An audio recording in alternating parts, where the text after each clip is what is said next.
Nous n'avons que quelques détails de la naissance promise du Seigneur relatés dans les évangiles de Luc et de Matthieu. Dieu ne souhaite pas que nous nous empêtrions dans des détails sans fin, mais il veut se révéler simplement à tous les hommes. C'est pour cela que de simples bergers sont les premiers adorateurs de Dieu fait homme, Jésus-Christ. Célébrons nous aussi cette naissance annoncée par les prophètes, naissance qui se réalisa avec la précision d'une horloge, probablement entre l'an -6 et +1 de notre ère. Rappelons ces paroles de notre Dieu: ce que dit ma bouche, ma main l'accomplit. Naissance qui précède d'environ 33 ans la mort et la résurrection de Jésus, événement majeur pour l'humanité. Célébrons-la en nous séparant des fêtes païennes associées à Noël, à la fin de l'année et au solstice d'hiver, relents du culte de Mithra qui avait imprégné l'Empire romain dès le second siècle et bien après sous Constantin, à l'origine de l'Église catholique romaine. En ce qui concerne les sages, astronomes et mathématiciens de l'époque, ils viennent car ils ont constaté que son étoile est apparue suite à la conjonction de Jupiter, l'étoile du roi, et Saturne, l'étoile de Judée, dans la constellation des Poissons. Conjonction relatée dans de nombreux écrits.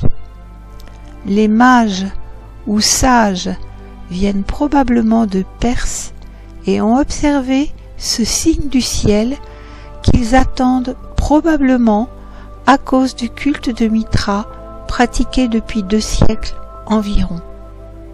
Mais les Écritures nous révèlent qu'ils repartent par un autre chemin, celui de la foi, celui de la révélation d'un Dieu parmi les hommes. Ils viennent poussés par la science et repartiront poussés par la foi. Et seule la foi est agréable à Dieu.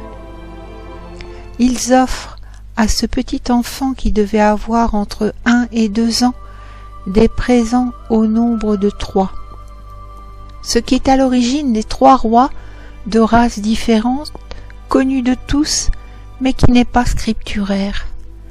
Ils offrent des dons, l'or, symbole des richesses terrestres, ayant la certitude devant cet enfant d'en avoir acquis de biens supérieurs, les richesses éternelles que les mythes et la rouille n'atteignent pas et où les larrons ne percent ni ne dérobent. De l'encens, il le dépose devant lui, n'ayant plus besoin d'encens pour faire monter vers Yahvé des prières incertaines. L'humanité découvre l'intimité avec Dieu parmi nous, Emmanuel. Et de la myrrhe, symbole de la mort, elle est utilisée pour embaumer les corps à cette époque. Il la dépose au pied de celui qui vaincra la mort à Golgotha, réconciliant ainsi le monde avec lui-même. Voilà le but de cette vidéo: rétablir la vérité sur ce que l'on appelle Noël de nos jours et ce que nous, croyants en Yahshua, nous appelons la naissance du Sauveur. Adorons-le de tout notre cœur. Et si nous sommes partis sur un autre chemin, reprenons le chemin de la foi en Jésus-Christ, qui est aussi celui du salut et de l'immortalité.